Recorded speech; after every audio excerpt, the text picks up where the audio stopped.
At DX5, we leverage the latest advancements in audiovisual technology, virtual reality, and interactive displays to enhance your events. Our team is dedicated to pushing boundaries and ensuring your event stands out in the tech landscape. Our talented team transforms ideas into reality through visual and auditory marvels. From video production to audio, as we provide quality services such as virtual events, virtual roundtables, webinars, podcasts, and studio shoots. We understand that each event is unique. Our experienced team works closely with you to understand your goals and tailor our services. We've got you covered. The heartbeat and hub of creativity. Our events don't just tell stories. They provide the ultimate immersive experience surrounding various critical topics that attract and engage the industry's most influential tech decision makers. Whether it's a corporate gathering, a grand celebration, or a virtual conference, DX5 orchestrates memorable experiences that leave lasting impressions. These interactive events allow attendees to hear from spectacular speakers, access world-class content, and network with peers. Our team is well-versed in the intricacies of tech events, understanding the unique challenges and opportunities that arise in this fast-paced industry. We bring a wealth of experience in managing events ranging from hackathons and startup showcases to international tech conferences. We take care of every detail, from initial planning to post-event analysis. Our comprehensive services cover venue selection, logistics, marketing, audio-visual setup, and everything in between. This allows you to focus on your core objectives while we handle the intricacies of event execution.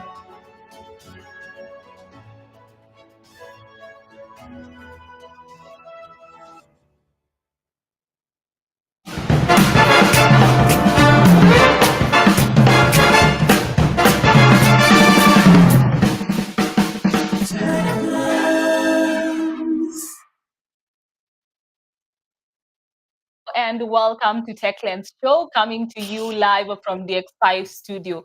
This is the show where we review the biggest stories in tech, leadership, and business straight from the pages of the CIO magazine. I'm your host, Cynthia, and today we are reviewing issue 47. We will be looking at the cover story, the insight, and we will be having a special guest. Grab your copy. We are breaking it down right here, right now. But first, the letter from the editor.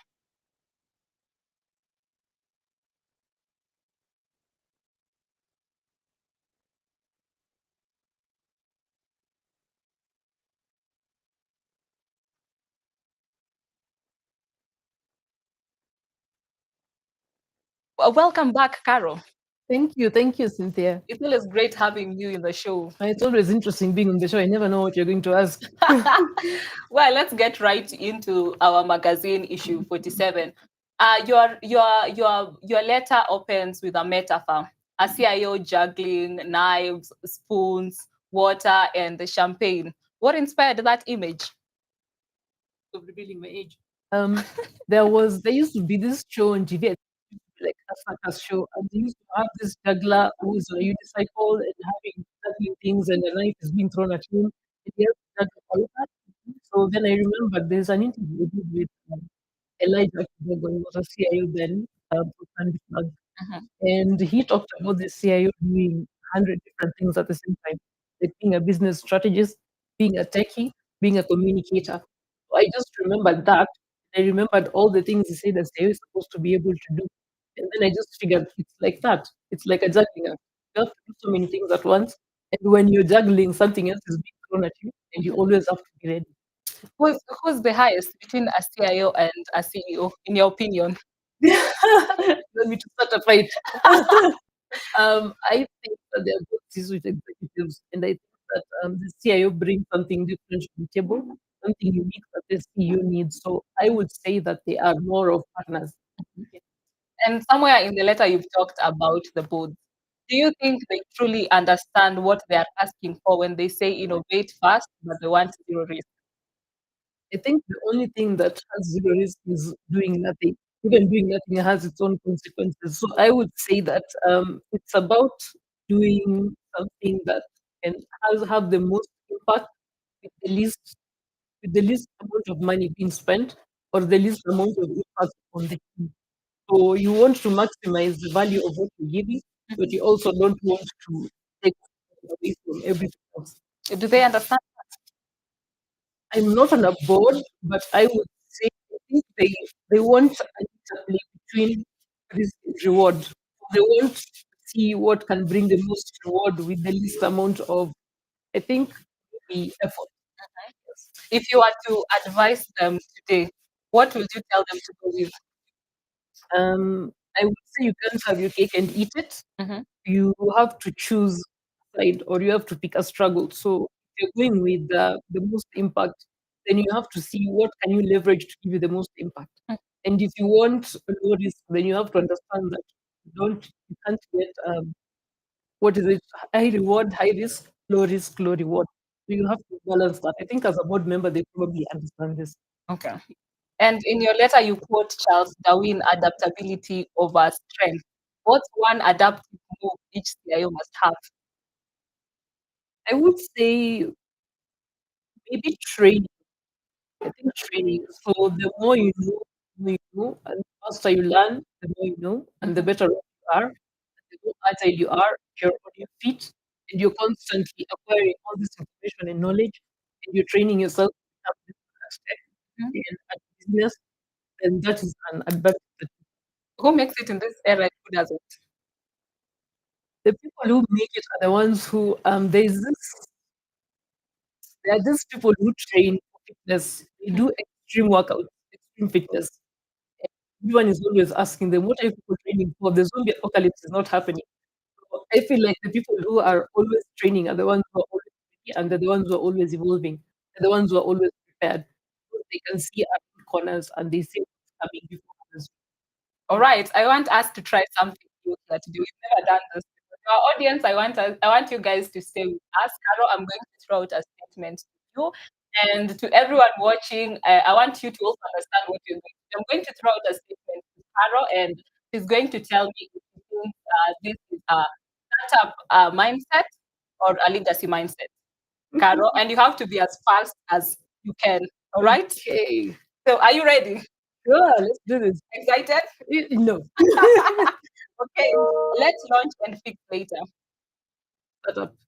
We can't move forward until legal signs off. Legacy. Experiment fast, fail faster. Startup. Tried and tested for 20 years.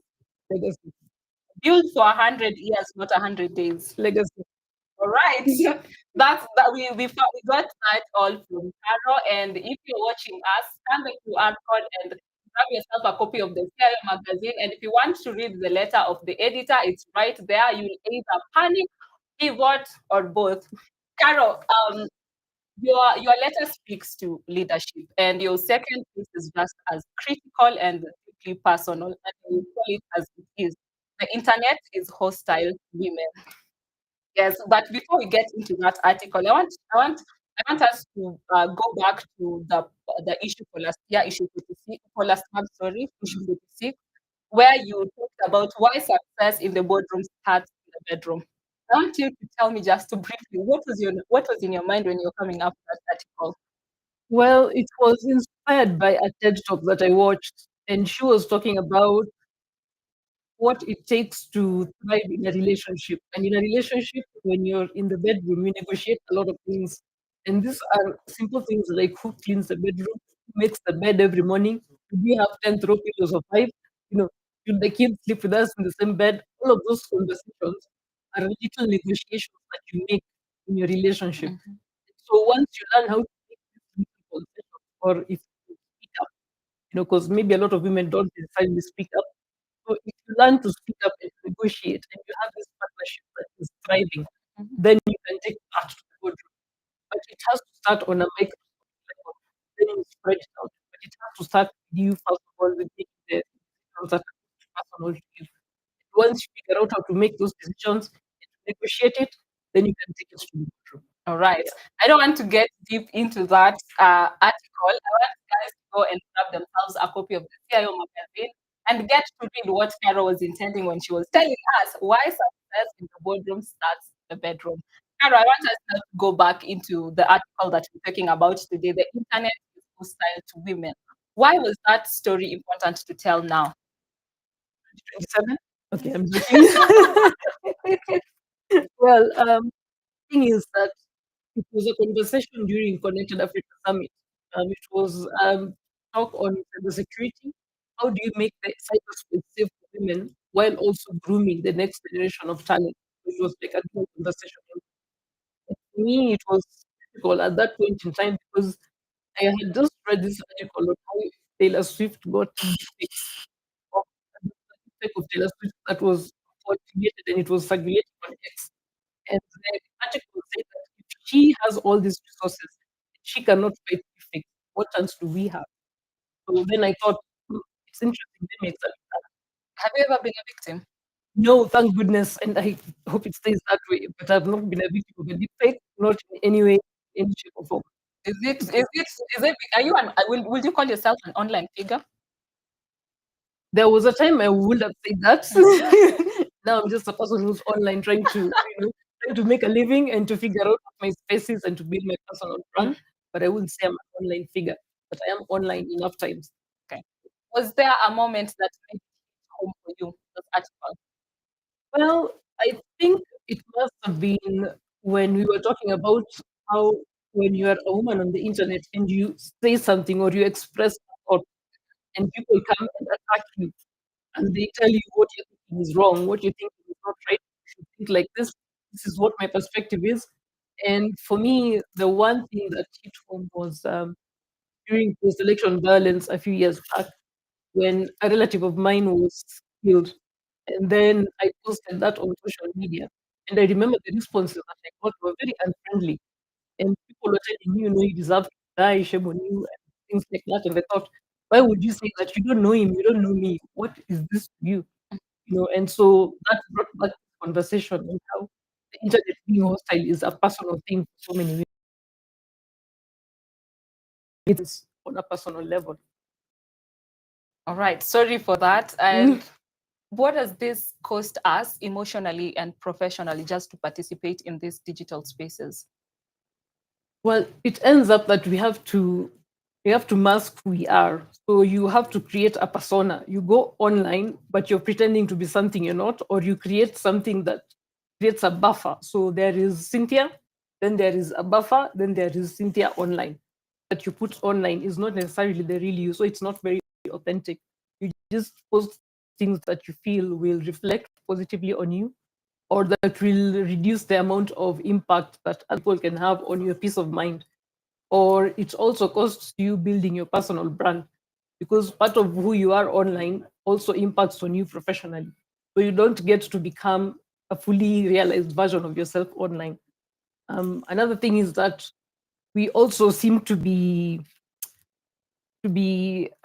pretenders. We seem to be pretenders online because we have to become this version of yourself that is artificial, and you have to be able to bridge the gap between who you are online and who you are in real life. And there is that switch, you code switch. You speak differently here, you speak differently there. You are a different person in both spaces. Yeah. You've talked about deepfakes, that story for Taylor Swift. And it got me thinking, was there a moment that shocked you the most when you were doing this research? Believability. Deepfakes are so believable. And for a lot of people, they believe what their eyes show them. They will not question it. And there are tools that you can use to verify if something is a deepfake. I have learned. You can test it out, you can check it out and see, is it real? Did someone add something to this video or not? But people really do believe it. So it could be as bad as it gets. It could be as hostile as it gets for the politicians, for the journalists, but people will buy it, and you can't dissuade them from telling them this is actually not real. This is something fake, and let me show you how. So, and sometimes even people who are very well educated will believe a deepfake before they can even be told, okay, no, seriously, this is not real. unless you know the person personally or very well, you're more likely to believe it. How should people differentiate between real and fake? There's a way you can do that online. I think the best person to ask would be Michelle when he comes in later. But there are ways that you can tell. And also, if you are, I think if you are in production, maybe you might be able to tell, the lighting, the size of the image, the way the lips move when someone speaks. Can you actually visualize that this is real? If you know a politician personally, or you have your friends with someone who knows them, you can always ask, is this real? Is this fake? And sometimes when someone comes out and says this is fake, maybe pause, and ask yourself, do they have a point? Yeah. I don't want to spoil this article to our readers. I want you to grab yourself a copy of the CIO magazine and get to understand why is the internet hostile to women. Carol, I want you to speak to the audience who are watching us today. What should every woman watching this today do to protect themselves on these online spaces? And what should our allies, especially the men, be doing differently? Well, if you're a woman and you're watching this, first of all, get a unique password and get the two-factor authentication. Use a PIN number, use a password, use your thumbprint. And those passwords when you're logging in and they tell you suggest a strong password or choose a strong password, suggest a strong password. Go with that. And when someone sounds too good to be true online, they probably are. So just be careful about who you interact with online and how. Don't post a lot of personal information online. A lot of people like to do this, but maybe avoid posting your kids online. Don't post your addresses. Don't post where you live. Stop posting where you are in real time or in live. And just imagine that there is an observer who has the worst intentions for you when you are online. And then how would you respond to that? How would you react while you're protecting yourself? And if you're in cybersecurity or you're looking for a career to get into, they need 6 million cybersecurity professionals in the next 5 years. Be one of those. Then you can make the space safer for other women and for yourself. And for the men, when a woman tells you she's being harassed online, don't think of getting into the mind of the person who's harassing her. Try and get into the mind frame of a woman and see how the social engineering works differently, how they're targeted differently, and then get into that mindset and empathize and be compassionate about it. Wow, I don't have more words to add on top of that. Thank you so much, Carol, for making time just to be here. Thank you so much for that wonderful article. These conversations aren't optional. They're as crucial as they are.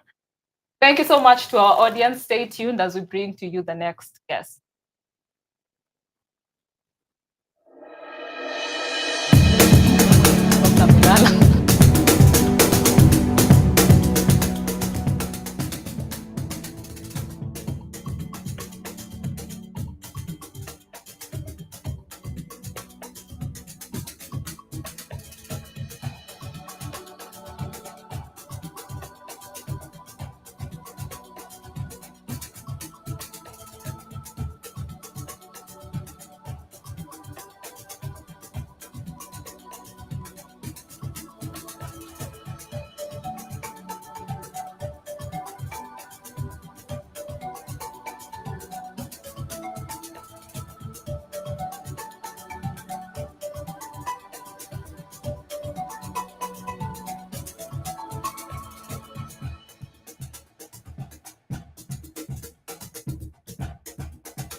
Joining us now is someone who doesn't just use AI, he interrogates how we use it. Michael Mishi, AI consultant and the mind behind one of the most disruptive articles in this month's issue. We are using AI wrong. He is the guest writer for the day.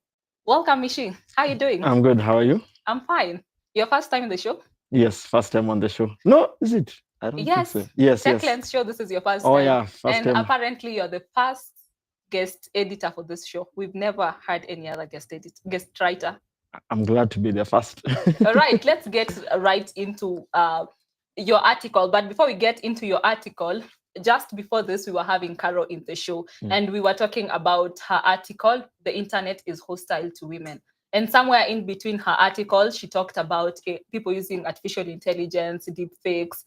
And I asked her a question, and she said, "You'll be the best person to answer this question. What's the best way to differentiate real or fake, especially when it comes to videos and pictures of people in the internet?" So it's sort of a shared responsibility. So obviously the onus is on the platforms that create this content to either watermark or to have an identifier so that when the content is being circulated, it's known to be a deepfake.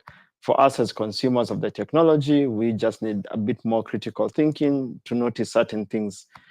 In the past, we'd look for the arms, how the arms are drawn in pictures and in videos. It weren't very natural. We moved beyond that, started looking at eyes. If it's a group of people, they all have the same facial expression.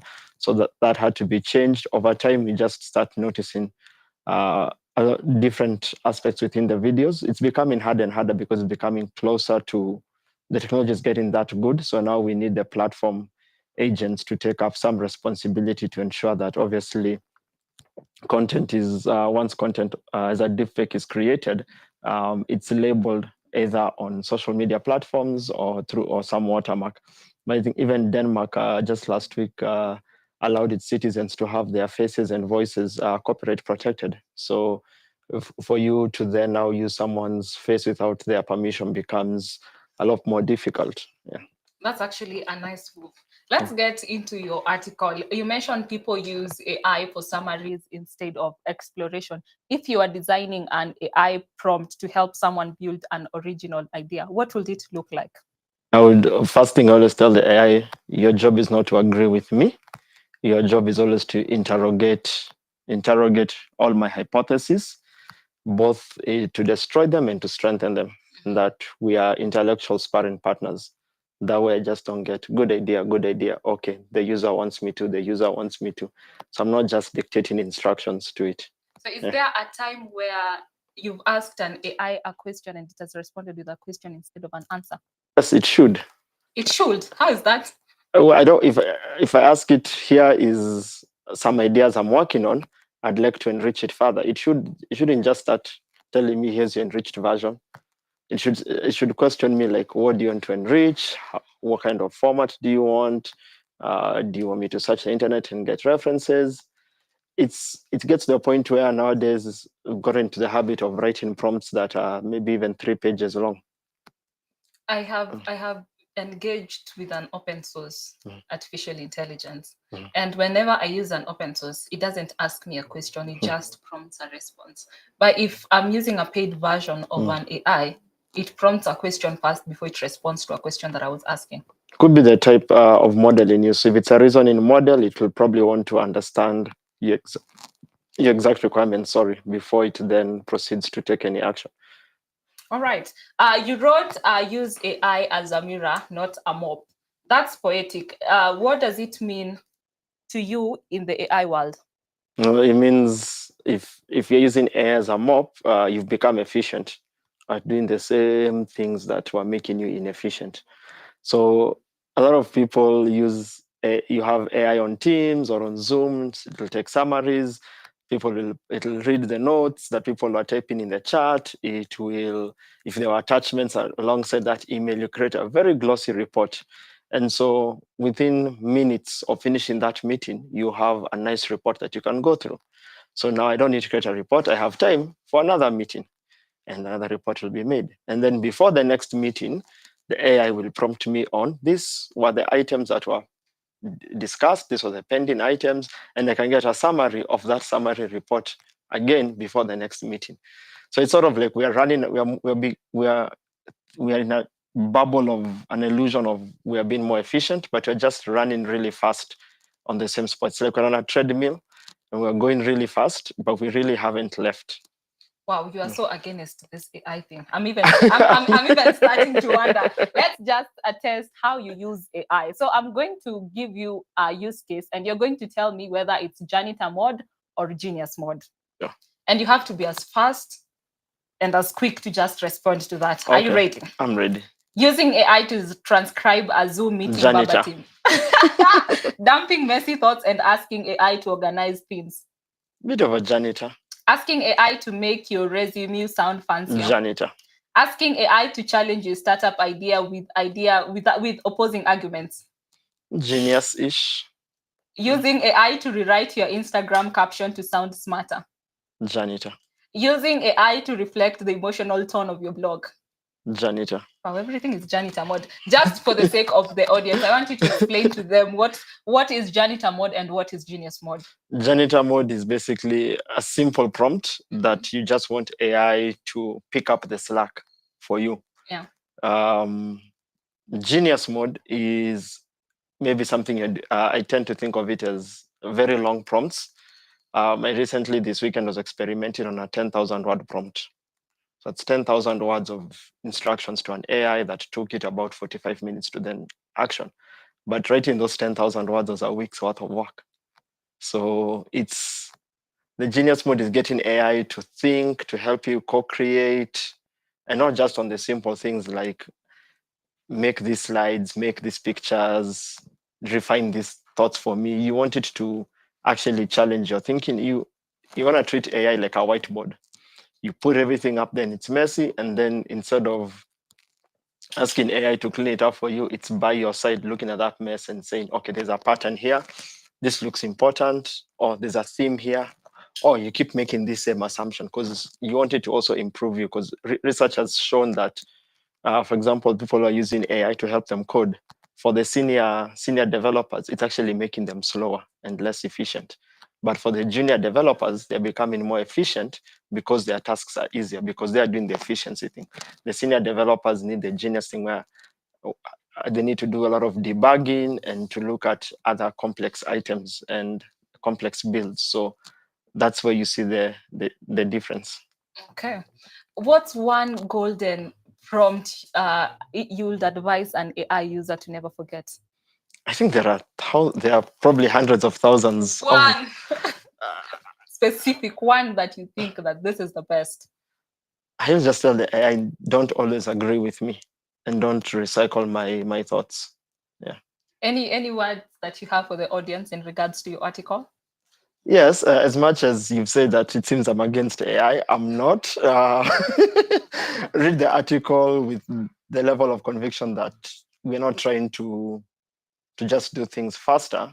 We're actually trying to use AI as a catalyst for our brains and our creativity. Wow. Thank you so much for joining us today and for also flipping the AI conversation. To everyone watching, remember AI isn't just a tool. It is faster work. It's a mirror, a challenger, and if you let it, a creative copilot. Remember to grab yourself a copy of this issue's magazine. Coming up next is the cover story. Our events don't just tell stories. They provide the ultimate immersive experience surrounding various critical topics that attract and engage the industry's most influential tech decision makers. Whether it's a corporate gathering, a grand celebration, or a virtual conference, DX5 orchestrates memorable experiences that leave lasting impressions. These interactive events allow attendees to hear from spectacular speakers, access world-class content, and network with peers.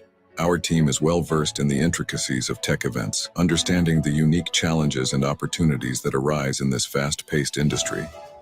We bring a wealth of experience in managing events ranging from hackathons and startup showcases to international tech conferences.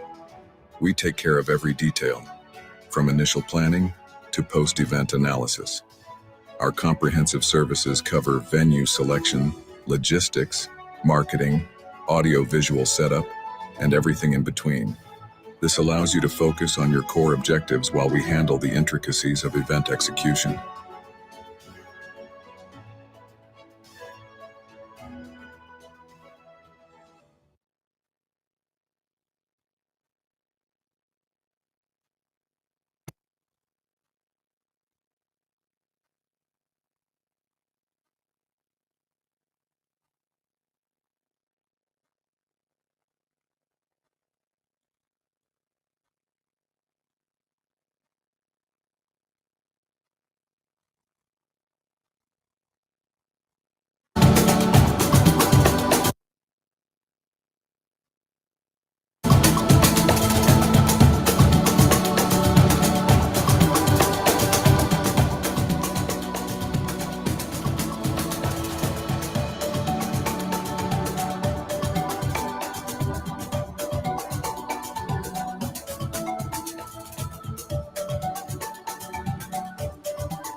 Next up, a fintech CEO who's rebuilt from failure and built a movement. Kevin Mutiso's story is our cover feature, and here to break it down is editorial writer Steve Mbego.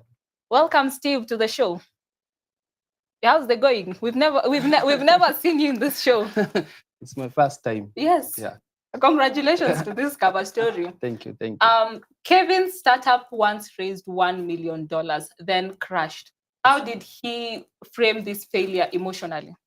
I think he described it with brutal honesty and thinking clarity. It was devastating, but he never let the setback define who he is. It gave him the vision to propel ahead. Also, from the interview, he was humble.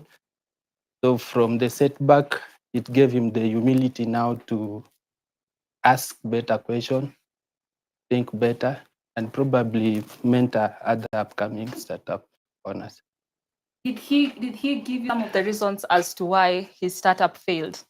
Mostly, it's the obvious reason: product market fit. Yeah, he had an idea, but now the market had other things. It didn't fit market. It will be unfair to him and also unfair to this cover story if I forgo not mentioning Oye. How did he start Oye? What was the vision behind Oye? So,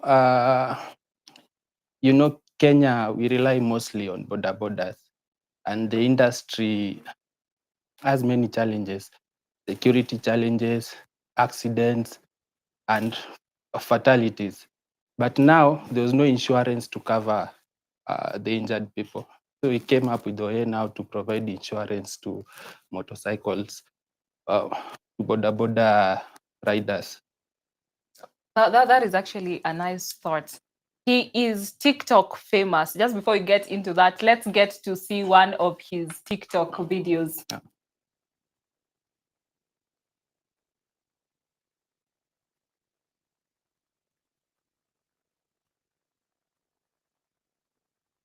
I have a purpose and I truly live my purpose. My purpose is I want to play my role in ensuring Africa is the most modern place on earth by 2050, and especially Kenya. And I do that in 5 ways: being a good father, being a good friend, being a good Kenyan and African, which is third and fourth, and then by building big businesses. When we talk about big businesses, my SI unit or my KPI that I look at, so I'm 38 right now. Like 2050 is 25 years from now. So the KPI I'm going to judge myself at 2050 is how many employees do I have that I pay $100,000 equivalent a year? And my target is 1,000 because I want to pay $100 million every month in salaries. Why? Because if you're paying $100 million into an ecosystem, there's going to be supermarkets, there's going to be chemists, there's going to be shops, there's going to be cars, just think about what $100 million buys. So for me, that's SI unit. That's my KPI.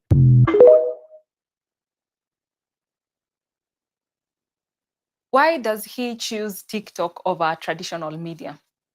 First, TikTok is fast, it's real, unlike traditional media where we have a lot of gatekeeping. So TikTok gives him direct access to his target audience. And he's also building a following. What is his end goal with these videos? End goal is to create an impact, also test some of his ideas, and generally reach out to people with the same ideas. Are you in TikTok? Of course. Do you create content? Create content. What sort of content? Do you manage to reach your targeted niche? But you see now, content for TikTok, it has to be broken down into, let's say, 2 parts. There's the overarching content. Let's say if you are into startups, you post content on startups, and then, but now as we do things randomly. Today you post photo of food, tomorrow you are at a zoo, and then you post the photos. We don't have strategy. Yeah. For business, do you think TikTok is like the best platform to advertise your business? TikTok is the best platform to advertise your business because, number one, it gives you direct connection with the audience, unlike traditional media. You're also able to see how the content performs through the dashboard. And also it helps you now interact directly with the audience. I think that's the best platform for businesses to advertise their businesses and connect with their target audience. From the video that we have just watched, and you've also captured it in the article, you've said his mission by 2050 is to make Africa the most modern place. Where does this ambition come from? I think it's a personal vision for him. And from my interview with him, Kevin believes that Africa can build solutions to the challenges that face us and not wait to consume products from abroad. So if he builds, another person builds, all of us builds, we'll be able to create jobs and get the revenues flowing. Has he started? He has started through OA and other platforms that he's running. Okay. Yeah. He drops wisdom all over the place. What's one leadership lesson that stuck with you? It's humility. Yeah. Once you've suffered a setback, I think it makes you humble.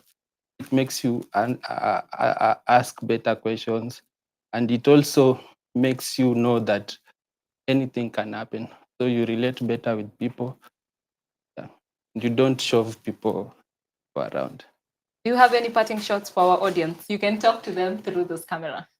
Parting shot, never fail to read CIO Africa Magazine. All right. Thank you so much, Kevin, for making time to be here. Thank you so much, Kevin Mutiso, for inspiring this cover story.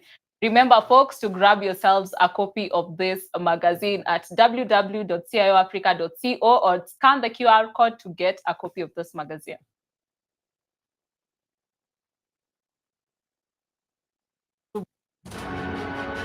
At DX5, we leverage the latest advancements in audiovisual technology, virtual reality, and interactive displays to enhance your events.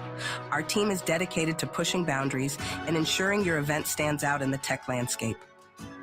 Our talented team transforms ideas into reality through visual and auditory marvels. From video production to audio engineering, we set new standards for creativity as we provide quality services such as virtual events, virtual roundtables, webinars, podcasts, and studio shoots. We understand that each event is unique. Our experienced team works closely with you to understand your goals and tailor our services to meet your specific needs. Whether it's a product launch, conference, or networking event, we've got you covered. The heartbeat and hub of creativity.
At DX5, we leverage the latest advancements in audiovisual technology, virtual reality, and interactive displays to enhance your events.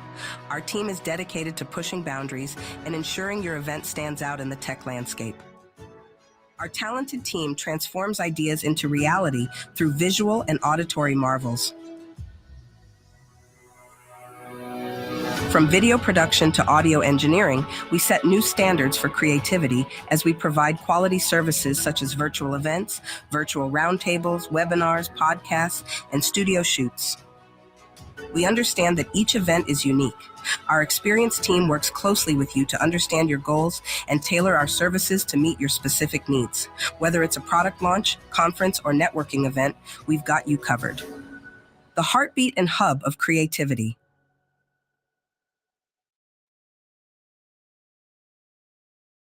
Welcome. But today I have with me tutorial heavyweight Kevin Namuno. We're going to be diving into particular. Kevin, say hello to the audience. Oh, hi. I'm a heavyweight, but yeah, I'm part of the team that came up with the magazine, and I'm glad to be here, Rees. Okay. Yeah. So today we're dealing with two trend drops. Yeah. Now the first one is about Egypt playing the long game. They have gone out and done for 10,000 students education in AI, cybersecurity, design, and digital marketing. So basically, they're going for the long game. They believe these students are going to bring something back to the country. Now, the question I have for you is, we live in a world where 9 to 5 has become a normal thing. Yeah. So my question would be, how do we stop this kind of thing from becoming a conveyor belt, basically? Because these skills are going to be churned out from the years to come. We already know AI is upon us, right? So how do we ensure that an Elon Musk pops out, not just a regular back end? Yeah. So first of all, I think in Africa we do have a lot of opportunities. Some may look at them as problems, but they're opportunities. Yeah. And that's why it's crucial to have these skills. So you've mentioned that there's AI, machine learning, digital marketing, so all around technology. And it is upskilling. We call it upskilling because it's not something, because these technologies are coming and they're developing every day. So maybe the background knowledge that you had, maybe you're a software engineer, you did software engineering in campus, but then things keep on changing. So you have to keep on learning, you have to keep on upskilling. So for Egypt, having these 10,000 students being upskilled, it gives them an edge because, like I've said, we have a lot of opportunities where we can create tech products, we can create startups that can come and solve the real problems that we're facing in Africa. And the first step towards achieving that is to first have the right skills and being in touch with the technology as it grows. So I think, as you say, it's something that we'll come to see being churned out into the market in the coming years. But the most important thing is that they get the skills, and I think it's a good initiative coming from Egypt and coming from North Africa as well. Okay, so basically, opportunity is there. Yeah. And Egypt have made the right move. Yes. Because Africa is a bed of opportunity. And I think it's something that also I think the rest of Africa needs to. And actually, a lot of countries are doing that. In Kenya, we have PLP, Power Project, which is dealing with upskilling. A lot of schools and digital colleges that are dealing with teaching specific technology skills. Okay. Yeah. I think to ride on your segue into Kenya, let's drop into our next trend, which is a hot one. So Kenya has put $98 million, a plan into digital superhighway and a creative economy. Now, so this is about 13 Kenyan shillings, 13 billion Kenyan shillings. And we're talking fiber optics, government digitization, creative tools, and tech hubs. It sounds all sweet and dandy, but I have to be critical and see how you will respond. So there's still a lack of commodities in Kenya. And as locals, I think it's something we know, that there are certain parts that don't have even something like electricity. So do we have a case where we're trying to reach too far before we've even set up foundation? What do you think? That's a question for a heavyweight, yeah? For the heavyweights. The heavyweights. Anyway, like you've said, yeah, it's true. We do lack in a lot of things. Yeah. Of course, we are a third world country. Yes. We are still building. We're still in the process of getting there. And your question is about prioritization. So there's the basic things, the basic needs that everyone needs to have, like food, healthcare. Yes, there's a deficiency in that, and we are also trying to work on that. But then again, you also need to look at technology and digital transformation as also one of the basic commodities. Because for us to grow, it's something that also helps us to also be able to achieve all these other goals as well, because it's technology first. And I think, and the reason why they are even putting that money, but because the digital superhighway is not something that started this year, it has been there. So they've been pumping money into the digital superhighway. And Kenya already in Africa, it's one of the most digitally advanced countries. I agree. Yeah, because we invest into the infrastructure first to enable people to be able to scale and to be able to use technology better. I think in East Africa, we are the best, I think. Yeah, so it is something that has proven to show that there's progress. Okay. Yes, there might be some politics in there, IT hubs, but I don't want to go into that.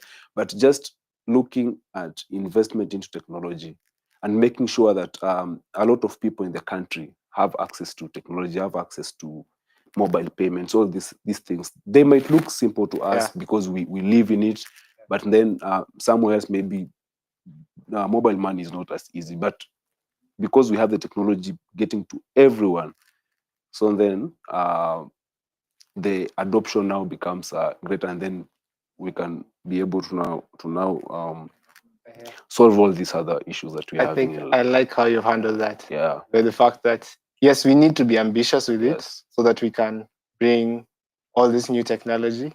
And I love that you've made mention that, yes, we are a third world country. Yes. And we do want to move. Yes. We might be not near perfect, but yes, if we stay in the back end too long, we'll probably get left behind. Yes. You have to keep on moving. I like saying that it gets easier. It normally gets easier every day, but you have to do it every day, and that's the hard part.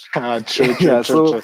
As long as there will be politics here and there, but we keep on investing, we keep on trying to do the right thing, trying to push the continent forward and trying to push the country forward. Yeah, awesome, Kevin. Yeah. Well, now we move to the lighter notes of our show. This is Real or Rees. So, Kevin. Oh, you're Rees, I'm real. No. Kevin. Yeah. I'm going to give you a quote. Yeah.